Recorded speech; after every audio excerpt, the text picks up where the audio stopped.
You're listening to Grant's Rants. Subscribe and spread the word. There are a lot more rants to come. Listen anytime on all major podcasting platforms. And now, back to the show. And we're back on the podcast. I am joined by Grant Pastor, and on Friday, Grant and I went to 54 Below and saw Lorna Luft. A.K.A. Liza Minnelli's sister, Judy Garland's daughter. Probably the number one thing she does not want to hear after her name. True. Comma. Yeah, not exactly what she wants. But we really missed it because in part one, we were talking about Jen Shah, who was at Larry Flint's strip club. Not far from where we were, actually. Oh, okay. So I like to think we made the better choice. I think the crowds probably did not cross. Yeah. I don't think anyone saw one another from that. But I mean, we missed the criminal. We didn't. Maybe we made the wrong choice. Maybe we should have went to the strip club to see Jen in action. But I think we had a more cultural evening. I think so too. I think it was a good way for us to get back out in the city now that shows are opening up. She did a great job. I told you I was surprised that she actually did talk about Judy and did sing a couple of Judy songs. Yeah. And I'm a huge Judy fan. And also mentioned Liza and Liza's ex Peter Allen gay husband, which I was shocked. I mean, I've never heard her actually talk about those things. I've gone to 2 of her shows before, and Judy does not come up once. Her mom doesn't come up. Liza doesn't come up. So maybe the pandemic changed her a little bit and she's more willing to go into that, so I was happy for that. Yeah, I was surprised at how many times she I don't think she ever used the word Judy, but she used the word her mother. Yeah. And I was surprised by that myself. And yeah, I mean, I enjoyed it. I knew more of the songs than I thought I would know. And it was just like a really nice evening, and an excuse to dress up, go out on the town, have a couple drinks. It's such like an upmarket kind of thing. It's like stuff like that. I obviously people perform in LA all the time, and there's the Hollywood Bowl, but there's just something about going to see a show in New York that you just cannot compare. And it was just a really nice night out, and I enjoyed it so much. We also met some nice guys that were from Chicago, and the number one thing that I took away that I could not believe, I was repeating it to my boyfriend, is that they didn't know what Studio 54 was. They've never heard of Studio 54. I was telling them, it's so cool that we're below Studio 54, and they said, what? So that was a little weird, but you obviously do know, and we did get to peek our heads in after the show and look at the original hallway, and that was pretty cool too. Yeah, it's such an appreciation for that. I'm so glad that there's a memorial, something left of what was there, and that they didn't go in like everything else and just whitewash it and bulldoze it down, right. And there's a plaque somewhere behind a bathroom stall or something like that. You know what I mean? It's no, you can actually there. You can actually see a show. Yeah, it was really cool. So that I really appreciated. I don't know how to transition from that to the number one show on daytime TV, but also the worst produced show on television, The View. I have talked about this since episode 1 of Grant's Rants. It is a constant, and I still can't get over this show is made. And I still can't get over, honestly, that it's a part of ABC News.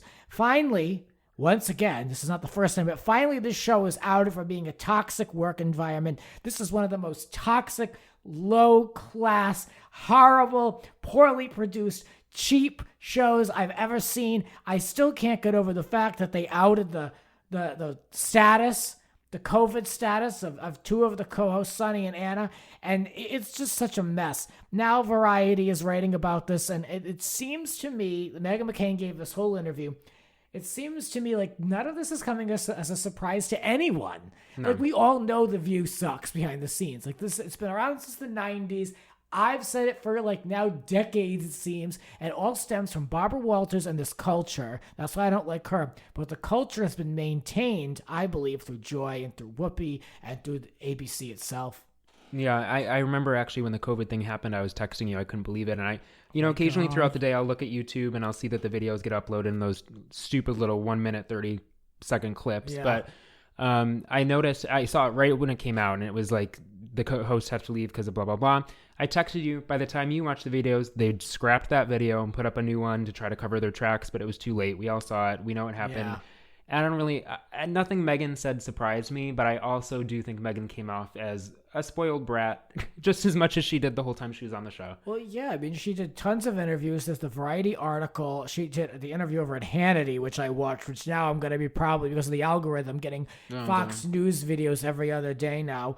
But I wanted to see, and let me tell you, she did Watch What Happens Live as well, but Hannity, I mean, they painted her in the best light. They found the worst clips they could find of Whoopi and Joy to play to really make it seem like she was being viciously attacked daily over there. I mean, the edit was like, Meghan must have been in heaven with the way that it was portrayed. But Meghan she took no accountability for her own toxic actions. You know how many videos there are on YouTube, and I've watched them all, where it's Meghan McCain's worst moments? It's so one thing after another. But the thing with her worst moments is it always comes out of nowhere. So the fact that she's complaining that they actually had a rebuttal when she would literally just change the topic and say, Whoopi would say, what do you think about teachers going back to school? And then Meghan would turn it into a whole other topic. Well, I don't want to talk about this, but I want to talk about that. No one else does that on the show. That's just not how the show works, especially during the pandemic when they were so scripted. So here's your point you have to make. Move on to the next person. And Meghan was trying to break that and it didn't work. And I don't blame Joy or somebody else to come back with something. Well, we did see it on the show. Meghan refused to talk about certain things that were personal. And that's just kind of the thing. They all choose a topic. They have the morning meeting. That's just part of the gig. Now, she doesn't have to get into details of her sex life, but, you have to do, that's the job. And at the end of the day, it's a live show. They're not there all day. They're not banking episodes. Just do your job. You're getting paid a lot of money to give your point of view on something. I do have to say, in her defense, I actually have been listening once in a while, actually whenever I'm at the gym, to the View podcast, where they're doing some of the interviews with the old hosts. And I did listen to the one with Raven Simone and Full House. What's her name? Candace Cameron. Yes. And I have to say, they had I'm surprised this didn't get more press. The interview they did with Sarah was pretty damning. They said that they felt physically sick. I must listen to this. They have PTSD. And I was surprised that really didn't get picked up. So it didn't surprise me that a week later, Meghan McCain saying all the same things. So I don't know. What the hell is wrong with this show? You know how many people get paid big money to produce the show? And there's ABC executives. And then you've got the ABC News element. And you've got all these women. And they're even on a podcast produced by ABC talking about how toxic it is. That's how you know it's bad. This show is rotten from the inside out, and this is why I have such an anger towards The View, because I was never watch fooled. It every day. That's the thing. It's like I'll watch every video that's on their YouTube channel. I was never fooled by the reality of this show. And that's why people are like, why do you care so much? It's because they pull the wool over people's eyes. This is not some simple daytime talk show with women. You can tell there's a tremendous disconnect. No one wants to do anything. They show up for Joy is in the car by 12:01. Oh yeah. Nobody wants to be bothered. But I couldn't get over this Variety article. So Ramin Satuda, who wrote the book Ladies Who Punch, he admitted that he was friends with Meghan, and he gave her also a very, very slanted interview. And I liked Ladies Who Punch, but, he really gave her the opportunity to say all the crap she wanted to say. He didn't push her on anything. And I didn't really respect it too much. And the interview is interesting. If you wanted to check it out, I'll tell you I can just read the title of it, and all you have to do is just give it a search. Meghan McCain tells all The View's toxic work environment, why she really left in her feud with Joy Behar. I don't know. Did you read this article, and what did you get out of it? Anything good? I read the article. I've been keeping up on all this news. I watched her on Watch What Happens. None of it's news to me. I think it's kind of, she's crying wolf, looking back on her time on The View and trying to get herself back out there. As much as she would have said when she was on the show, I'm always at Twitter, trending on Twitter, this and that. Imagine how that must feel. She's missing the fact that she was trending on Twitter, and that's why she's coming out with this. And I have to say, I'm surprised she's doing it so soon. She's only been gone, 2 months? Yeah, barely. And yeah, the idea of her trending, I don't know what, I guess if it was sort of an embarrassing situation, but she was trending daily. You're not going to get that writing for the political website, writing for the political, what is it, the page on Daily Mail. Mm-hmm. It's just, she will chase this, I think, for the rest of her life. Where else is she going to go? It's just this media tour. What happens next? Okay, people are either going to feel bad for her or not. The liberal media will hate her to death. The conservative media will put her on a pedestal of she survived Whoopi Goldberg. She survived the liberal media. So where do you go from here? You sent me actually an article over at TMZ. It said Meghan McCain, ABC executives privately calling BS on her toxic View story. And here's a quote from the article. You sent me this, right? Yeah. It says, according to TMZ, our sources tell us Meghan was essentially forced out of her role after an internal investigation into the environment she describes, which we're told was in fact real, but mostly due to Meghan's behavior off and on and off camera, not her co-workers, other way around. And then later in the article, they say other producers on the inside have backed up Meghan, so who knows where we stand. But we watched the show. Mm-hmm. We saw it happen in real time. We saw when she announced she was leaving. The way that she framed her departure was, I don't know. Now you look back and you're like, well, if this is really what you were feeling, then why did you fake it like you did? If you're supposed to be this, real deal kind of girl. I don't know. I believe both sides. There's a piece of truth from both sides. I'm sure it's toxic on all levels. I know it is from the interview with Candace and Raven. I have to hear that. Yeah, I think maybe if you look at it with that lens, it's kind of just like, well, yeah, I mean, what? Was she mad that Candace and Raven beat her to it and now she wants to have her moment in the sun? I don't know. I love that that's the only thing anyone can say, other than Meredith Vieira, who really found success after The View. Everyone who leaves The View says the same thing. It was terrible. Barbara Walters was awful. We were pitted against each other. We couldn't talk about the topics we wanted to talk about. It was too politically charged. It's such a mess. I don't understand why the show, and that's why I get so upset, because it was called politically influential by the New York Times. Most politically influential. It wins the daytime Emmys every once in a while. There's nothing Emmy worthy about the show. I think it's actually, for a show that's supposed to be about women, it's really the opposite. Well, I was talking to you about this, I don't know when it was, but remember I was saying, I get that, yes, it is popular. Who's that popular with? I know for myself in the gay community, it's popular among the gay community, but it's really aimed at these housewives who are at home during the day. And the topics they cover at this point are just so, they're so left that I don't know. Left. It's just, to me, I appreciate it, but who's watching? I know. So I know number one daytime talk show, that kills me. But it just goes to show that's no account for taste. And that executive producer, that Brian Teta, I think he's just truly one of the weakest people. I can't stand him. Now, sources claim that he's completely paranoid behind the scenes. This is from an article on page 6. It says, here's a source. Quote, Brian, the executive producer, has lost his mind. What does he think he is? A cult where everyone has to listen to what he has to say? We literally report into the news division. We're being told not to talk to someone on the outside who has different political views who used to work with us. They're referring to Meghan. Apparently there's a rule on set that no one related to the production can talk to Meghan. Now that Fran Taylor, who I can't stand, who's their stylist over there, they kissed her ass for years. They all looked like crap in my point of view. But anyway, she has been dressing Meghan. So they are talking to her, and she's friends with Sonny. So how this executive producer is going to come in now with some irrelevant rule that's completely based in nothing when he should have been producing the show to begin with he has no credibility in my eyes. Of course, ABC denies all this, that everyone could talk to Meghan. There's no rule. We're very excited about the next season. Just the usual network line. I don't believe ABC News, and specifically ABC PR, because they lied for years about the state of the soap operas, and then they canceled them over Zoom one day. So, they have no credibility with me either. But this View, nothing fires me up more than The View and Barbara Walters. Can I just say something that'll sum all this up? This week, what was it? They launched the big Decorate My Stool campaign. Oh, the footstool, yes. Oh, yes, Whoopi's stool. So if we're really going to start, someone's brilliant idea was to have Decorate My Stool. Flip my footstool. Flip my stool. It's just... Where do we go from here? That's... I'll keep watching, but...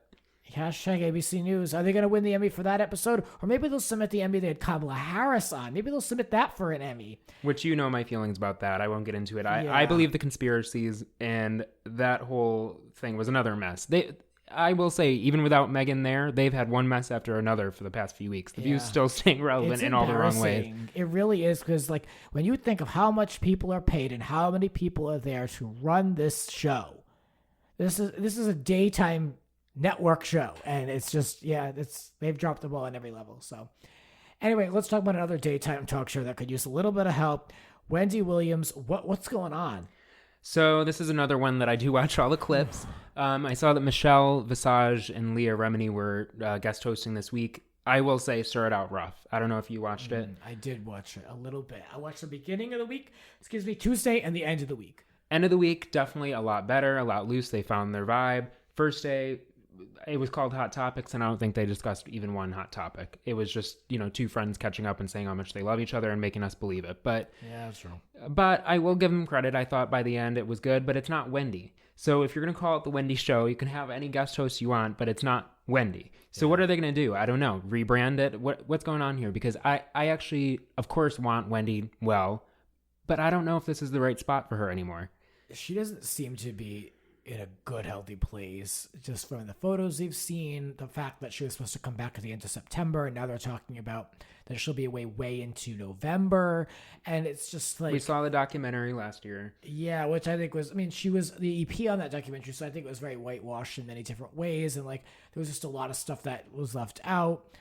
I still have questions about that whole time period that she was away, and the sober house, and it was just highlights to me in that movie, so I feel like there's a lot more there. Page 6 says now the show is offering $75 cash to non-union vaccinated people to sit in the audience for next week when guest host Whitney Cummings is performing. Yikes, that has to be embarrassing for everyone, including Whitney. Okay, but I will say, when I was in college, me and a friend went to the taping of Who Wants to Be a Millionaire and received, I think it was $50 back then, to sit in the audience for that. So I don't think it's so uncommon, although I think Wendy's always drawn in a crowd on her own. They didn't need to resort to this. I've never been paid to sit in a studio audience, but it's also something I don't enjoy. Oh, no. Clap now, laugh now. I used to do all the seating and the arrangements for the Tonight Show with Jay Leno, and we never had to pay anyone for that, thank God. Even on rain days, we were still full, but I can't imagine that being even in the budget to fill people in. It's embarrassing, especially when you're filling half the audience because everyone's every other chair. You know what I mean? You have staff there that could fill in. They must really have trouble filling in. Now, Wendy doesn't tape far from where we're recording this podcast now. I just run so hot and cold on her. I don't know if I want to take a day out of work and give 3 or 4 hours to see. She's not even there now, but I don't know. I guess given the opportunity, I would go. I would not. No. My experience at Who Wants to Be a Millionaire was horrible. Air conditioning was so cold. We were working for that $50, and it was a long day. I think it filmed in Connecticut somewhere. It was a long day. I don't remember the full story. I saw that this article said the $75 would be same day in cash. I think it said within 3 hours or something like that. So that's definitely going to draw in these people. I know when I went, it was a lot of retired people who do this literally for their job. They sign up for these shows, they get bussed out to be at the studio, they have their free lunch, and then they get their $50. That was the vibe that we got when we did it. It was the worst day. We were so hungry. We were so miserable. I never even actually, now that I think of it, watched the episode, so I have no clue if I even was shown. I know that they made my friend come down and do an Irish dance because of the awkwardness in between breaks. They need to lighten it up. I would never do it again. I think the reason you go to the Wendy Show is to see Wendy. If Wendy's not there, they're going to have trouble finding people to go. I thought it was interesting because I watched the show on YouTube as well, and they even had a call to action on YouTube to be an audience member. And I was like, that's usually a bumper that would be on the show. It's odd that that they're calling that out, and they must really be desperate. And I didn't put 2 and 2 together until I saw this article and read through it. But, Wendy is supposedly still out with complications. Let her. Graves' disease. She doesn't want this. She does not want this. It's rumored she's done. It's rumored she's completely over it. That's nice. We all have to go to work when you're under contract. I don't know what to tell her. But now she apparently bought a new apartment. She was renting before, allegedly. So that's another sign of her getting settled. It could mean nothing, but also it's she knows what she can afford and she bought it, and maybe she's trying to make plans for the next phase of her life. But I don't know. She apparently, there's a rumor out there that she's really unhappy that there are guest co-hosts or guest hosts in her position, that she never wanted to miss work because someone would swoop in and take the job from her. But like you said, her name is on the wall. She's under contract. But I don't know. They make a point to mention her every episode. Yeah, I'm wondering if it's more mental health than physical health at this point. I'm speculating. If she wants to work, and I'm saying if she wants to work, give her a radio show. I don't think she can be doing this studio work. Let her just record from home. She did it during quarantine. Horrible, but she did the self-taping at home with those are terrible decor.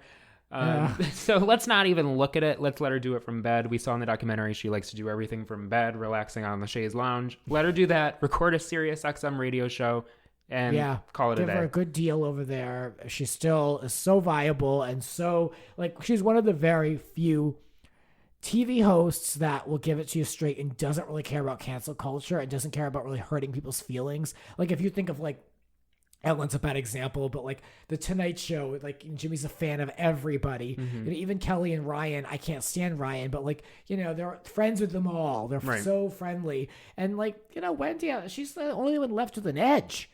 And I think there's something to be said for that. And I do wish that she would come back, but I don't know. I wish she'd come back if she wants to, but I wish that no matter what happens, we leave off on a good note here. Yeah. And I'm not sure from the looks of it, that's going to be happening. Now, as always, I'm not here to break news on the podcast. We also have the headlines about Alec Baldwin with this Rust shooting, terrible thing. I really hoped it wasn't true. I saw it on Twitter, and I just saw a friend's tweet talking about it. I was like, oh, that's not true. And then I saw all the articles, and it was like, wow, it's worse than I thought. A prop gun fired, Alec Baldwin fired himself. It killed a cinematographer, injured a director. And, basically the blame now is on the lack of precautions. Apparently it was a non-union film. There are lots of rumors and text messages leaking from the set that this was, a known problem. Yeah, this was not a firearm that was checked or vetted correctly. Alec actually tweeted in 2017, which is really cryptic. Did you see this? No. He said in 2017, quote, "I wonder how it must feel to wrongfully kill someone." And so now he's in this position, which has to be terrible. Could you think of a worse thing as an actor? No. And initially I saw the blowback that he was getting, the backlash. People were saying, he should be held accountable. And initially I was thinking, well, how could you hold somebody accountable for doing their job? He was just doing what it said in the script. Yeah. But then you have to take a step back and think, well, just because you're an actor, does that really hold you to a different standard than anyone else? I'm a theater person, so I was thinking, Broadway, I go to shows. I know a couple years ago, I went to the Revival Oklahoma. It's a small theater. There was guns going off throughout the production. I kept thinking, God forbid something actually, somebody switches the gun. I hate guns. And now it just makes you kind of look at all of that, and you're just kind of like, do we even need that? I saw, what was it that announced that they were going to be, it's some TV show or something now said that from now on they'd be doing all that in CGI after production. I think it was a CBS, one of those procedurals, I think. And at that point, why not? Why?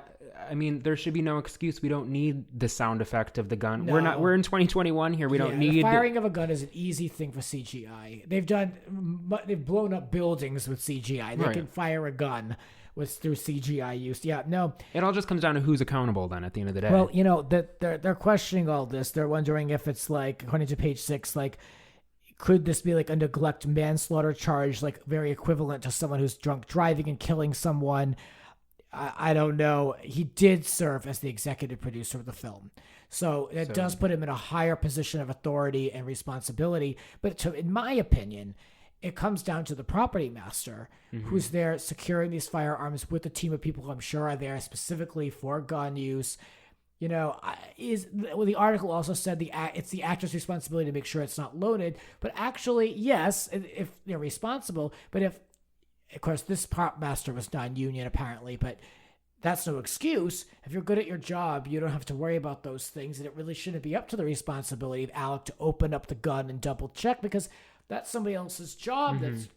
That's he's there to do what's on the page, So I don't know. I'm not excusing him, but I also feel the guy has to be going through a personal hell. Well, you saw those photos after he called. Was it after the phone call with the police? I think the investigation had started, and those photos came out of him where it is in New Mexico or something, right? Mexico, yeah. And it's him hunched over. You can tell he's just distraught. Of course. I mean, you have to also put yourself in the shoes of everyone else that was in the room who witnessed this. I mean, it's horrifying. I would have PTSD. If this is what you do for work, I just don't know how you feel comfortable again if there are weapons involved. Oh my God. It just this is somewhere on tape, I would imagine. Oh yeah. So like, how do you make sure that doesn't leak? It's horrible. You know, I mean, that's another thing, like the shame and all of that, and then the catastrophe and the tragedy. But like, is this going to come back to haunt them? Is this going to leak somewhere? Is it going to go up on YouTube? Is it going to live on the dark web? Like, And this isn't the first time that this has happened. And I think, Right. what was the last time it happened was 30 years ago or something in the 90s. But it's not the first time this has happened. We should have had this solved by now. This should have never happened. I feel horrible for the cinematographer and for the I think it was the director who also is injured. So I don't know. And everyone else who witnessed it, everyone involved, it should have never happened. Yeah. I mean, again, it wasn't an intentional thing. I mean, nobody set out to do this. So I'm really hoping that, it gets settled or handled in the most humane way possible. I don't know. This story was just such a tragedy, so terrible. And I just didn't even know if I was going to cover it, but I mean, it's true Hollywood talk right now. And I can't imagine a worse position to be in as an actor. I hate guns. Hate guns. Yep.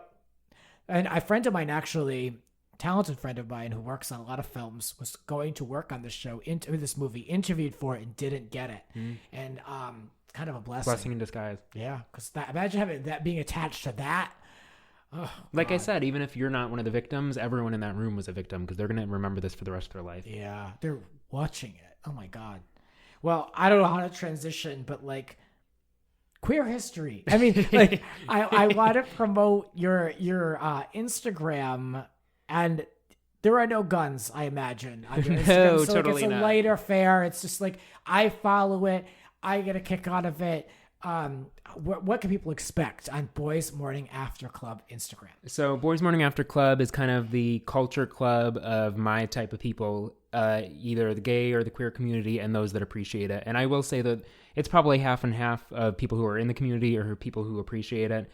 And it's just a place where, all of my random knowledge that I've collected throughout the years of being weirdly interested in like the MGM years of Hollywood and all of that, and the glitz and the glamour and Judy and all of that come in one place, and it's kind of an outlet for me to be able to follow the accounts that do those kinds of things that I'm a little bit scared to do on my own personal account.